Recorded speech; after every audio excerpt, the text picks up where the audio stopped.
Hello and welcome to another episode of Ask Cheeky. I'm Isaiah Henkel with Cheeky Scientist, and today's question comes from Jeremy Huang.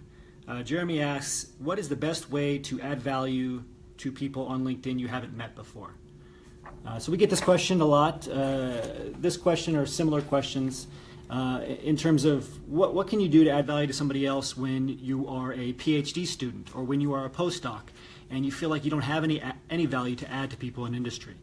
Well, the truth is you do have value to add, and it just comes down to putting yourself in the other person's shoes, putting yourself in the audience's shoes, right? What would they want to hear from you, especially if you're still in academia?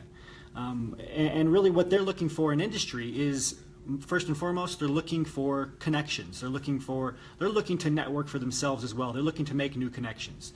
So a very high-level way to start adding value to other industry professionals is to start introducing them to other people in your network. And this is something you can do to not only industry professionals that you might be hoping to get an informational interview with, it's something you can do with hiring managers and recruiters as well. A lot of us think that we have to reach out to a hiring manager and recruiter and focus on getting a job for us and making a connection for the right position. But hiring managers and recruiters, they're people just like everybody else. And as such, you should build a relationship with them. Maybe you want to introduce them to another job candidate, somebody else in your lab or somebody else in your network that you already know who might be a good candidate for another position that they have posted.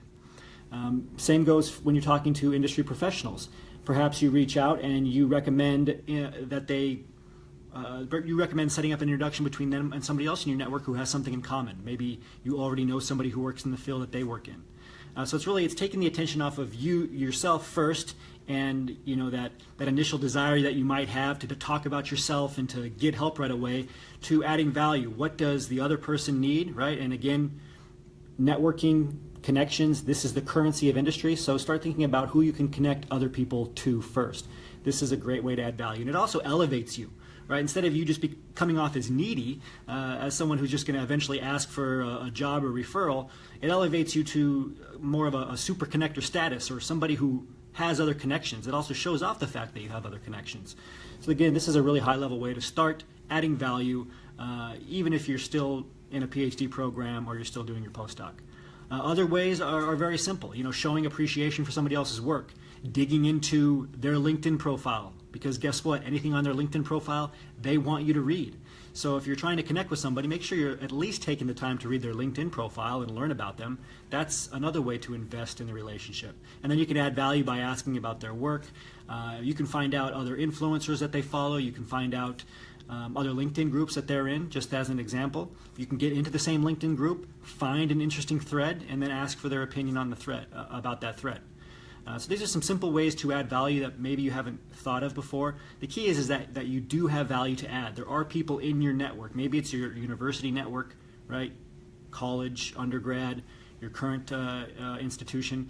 There are people in your network who other people would love to get to know. So start thinking about who you can connect instead of just thinking about how you can get your foot in the door. Try to get other people's foot in the door, and this will lead to you getting more informational interviews and you getting more referrals, right? Because you have to add value first to get value in return.